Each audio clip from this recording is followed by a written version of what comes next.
কুরবানি ঈদ চলে আসলো, তাই না? এই গত ঈদে রিলিজ হয়েছিল 11টা সিনেমা, 12টা ছিল, একজন পিছিয়ে গেছে। এইবার ঈদে কয়টা সিনেমা রিলিজ হইব? কথা চলতেছে এবারও ঈদে 4 থেকে 6টা ছবি রিলিজ হবে। এর মধ্যে সিয়ামের জঙ্গলি আছে, এর মধ্যে আরিফিন শুভর নীলচক্র আছে, শাবনুরের রঙ্গনা আছে, শরীফুল রাজের বোধহয় কোনো সিনেমা নাই নাকি আছে, লীলা আছে, তারপরে আপনার রোশনের সিনেমা আছে। এরা সব ঈদে রিলিজ করবে। কার সাথে? তুফানের সাথে। তুফান সাহস আছে গো ভাই, কলজাটা অনেক বড়। এরা কেমনি রিলিজ করতেছে বা কেন রিলিজ করতেছে? তুফানের এই ঘটনার পরে কি আপনি কোনো সিনেমার মালিক হইলে বা আপনি কোনো সিনেমার প্রডিউসার হইলে আপনি রিলিজ করতেন না? কারণ আপনি বুঝে গেছেন যে তুফান ধুম মাচা দেগা, তুফান মাচা দেগা, তাই না?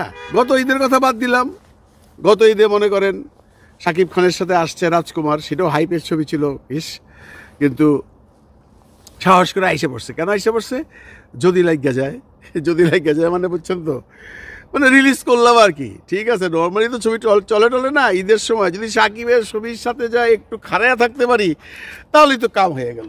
সেই চিন্তা করে গত ঈদে রিলিজ করছে। কিন্তু কি হয়েছে রেজাল্ট? আপনারা সবাই জানেন কি রেজাল্ট হয়েছে। এদের সাহস আছে ভাই, যাই বলেন, এদের সাহস আছে। এরা আসলে তুফানের সাথে যদি ছবি রিলিজ করে তাহলে যে কি হবে এটা এরা এখনো আন্দাজ করতে পারতেছে না। কারণ বাংলাদেশে কোনো টিজার দেখা বা একটা গান দেখা এরকম সাড়া দেয় কোনো ছবি নেই, বাংলা চলচ্চিত্রের ইতিহাসে নেই, আপনারা সবাই জানেন। এবং এই একটা মাত্র টিজার, একটা গান যা সারা দুনিয়ারে কাঁপাইয়া দিছে, পাকিস্তান, ইন্ডিয়া, নেপাল, সব জায়গার থেকে এর রিভিউ হচ্ছে। এমন আলোড়ন সৃষ্টিকারী টিজারের পর ছবি কি হবে সবাই বুঝে ফেলাইছে।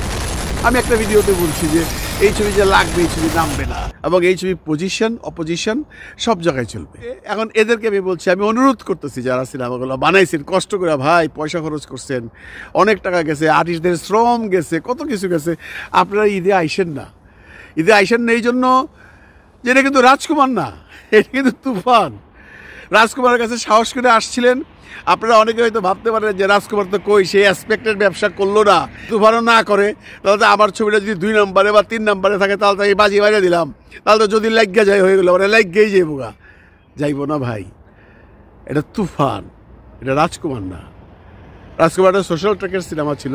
আর আপনারা জানেন কোরবানি ঈদে অ্যাকশন ছবি বেশি চলে, এটা আপনারা সবসময় মাথায় রাখবেন। হ্যাঁ, বলতে পারেন যে কেন ভাই, প্রিয়তমা তো কোরবানি ঈদে রিলিজ ছিল, সেটা হয়েছিল, সেটা চলে গেছে, সেটা নিয়ে আলোচনা করে লাভ নেই। আমাদের চলচ্চিত্রের ইতিহাস যা বলে তা হইল কোরবানি ঈদে একমাত্র অ্যাকশন সিনেমা, মার কাট অবস্থা হয়, মানুষ গরু জবাইটা দিয়া খাইটা মাইটা ভাতটা খাইয়া হিসাবে এনজয় করতে আসে, কান্নাকাটি শুনতে আসে না, আর্ট ফিল্ম দেখতে আসে না। আমি যেটা দেখছি যে এই যে সিনেমাগুলোর নাম আছে, এর মধ্যে ওটিটির সিনেমাও আছে। ওটিটিতে সিনেমা বানায় আপনারা সেন্সার সার্টিফিকেট নিয়ে রিলিজ করতেছেন। আপনারা ভাবতেছেন যে আচ্ছা ঠিক আছে, ওটিটিতে বানাইছি 20-25 লাখ টাকা দিয়া চালাই দিই না, 20-25 লাখ টাকা তোলা তো কোনো ব্যাপার না। এবার এইটাও ব্যাপার হইব।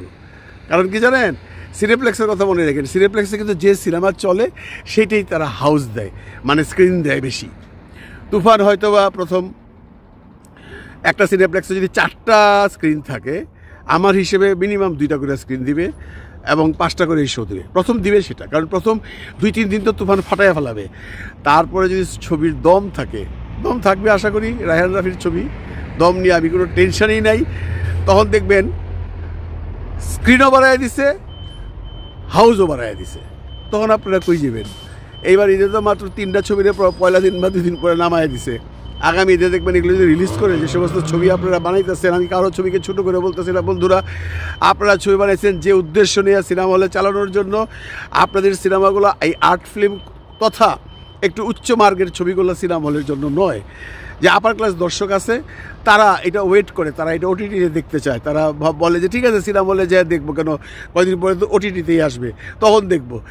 এটা যদি তুফান নয় অন্য কোনো সিনেমা হইতো আমি বলতাম যে স্টেশনে 2টা হল আছে, সেই 2 স্টেশনেই, সেই 2 হলেই আমার মনে হয় তুফান চলবে। এটা নিয়ে কোনো ব্যত্যয় ঘটবে না, কোনো ব্যত্যয় ঘটবে না। কারণ তুফানের হাইপ আসলে বাংলাদেশের চলচ্চিত্রের ইতিহাসে আমার জানা নাই, অনেক ছবি রিলিজ করছি, অনেক ছবি দেখছি, অনেক ছবি আমাদের সময় রিলিজ হয়েছে, অনেক স্টারের ছবিও রিলিজ হয়েছে। দুই একটা সিনেমা বাদ দিলে এরকম হাইপ না এরকম হাইপ কোনো সিনেমাতেই হয় না। যদিও তখনকার সময় ছিল একমাত্র ট্রেইলার, এরকম টিজার বা টিজ বা first drop, second drop, third drop এগুলো ছিল না।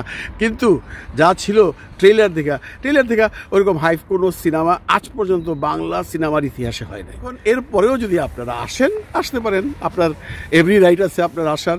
আপনি যদি মনে করেন যদি লাগিয়া যায় ভাইবা, ঠিক আছে আমি করলাম রিলিজ, যদি লাগিয়া যায় লেগে গেল, আর যদি না লাগলো না, সেটা বোধহয় আপনার জন্য ভুল হবে। আমার বাধা দেওয়ার তো কিছুই নাই, আর আমি বাধা দেওয়ার কে? কিন্তু বন্ধুরা একটা কথা মনে রেখেন, তুফানের সাথে যদি রিলিজ করেন তাহলে আমি ওভার শিওর আপনারা এইবার ধরা খাইবেন। কেন ভাই এত টাকাতে সিনেমা বানায়া ধরা খাওয়ার কোনো দরকার আছে? একটু ওয়েট করেন না, কয়টা দিন আপনার ছবি যদি ভালো হয় চলবে। যদি আপনার সাথে এরকম তুফানের মতো কম্পিটিটর থাকে, আপনার ছবি যদি তুফানের মতো হয়ে থাকে, রিলিজ করেন। কিন্তু সেটা তো মনে হয় না।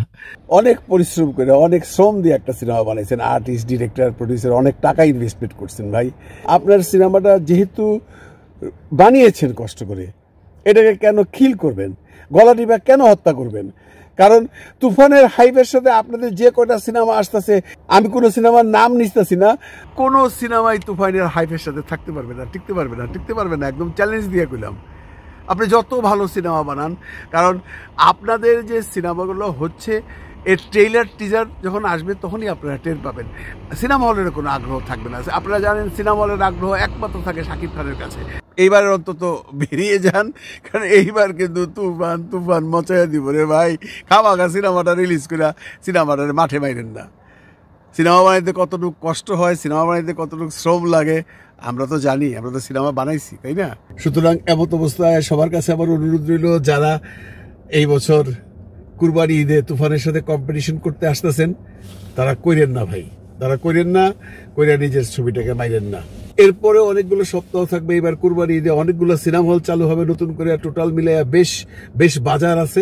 আপনারা সেই বাজারের জন্য অপেক্ষা কইরা একটা ভালো দিন দেখে ছবিটা রিলিজ করেন, 2টা পয়সাও পাবেন, ছবিটা মানুষ দেখবে। কিন্তু এই তুফানের মধ্যে যদি ছবি রিলিজ করেন সব তো উড়ে যাবো কেন ভাই। আমার রিকোয়েস্ট হলো যে একটা ফিল্মের মানুষ হিসাবে, যে আমি চাই না আপনি একটা সিনেমা করছেন আপনি চলে যান, আপনি যেন আরেকটা সিনেমা করতে পারেন। সেই জন্যই আমার এতগুলো কথা বলা। তাহলে ইন্ডাস্ট্রিতে কিছু মানুষ কইরা খাইতে পারবে। আমার কথায় যদি কেউ দুঃখ পেয়ে থাকেন ক্ষমা করে দিবেন। আমি সবার ভালোর জন্যই বলছি, এই বছর অন্তত তুফানের সাথে কম্পিটিশন করেন না কেউ, তাহলে জিতবেন না। আর যদি ভাইবা থাকেন যদি লাগিয়া যায়, লাগবো না, এইবার আর লাগবো না, অন্য কোনো সময় লাগতে পারে, এইবার আর লাগবো না। এইবার তুফান সব খাইয়া দিব। ভালো দেখেন সবাইকে। খুদা হাফিজ। তুফান খুব ভয় পাইছি রে।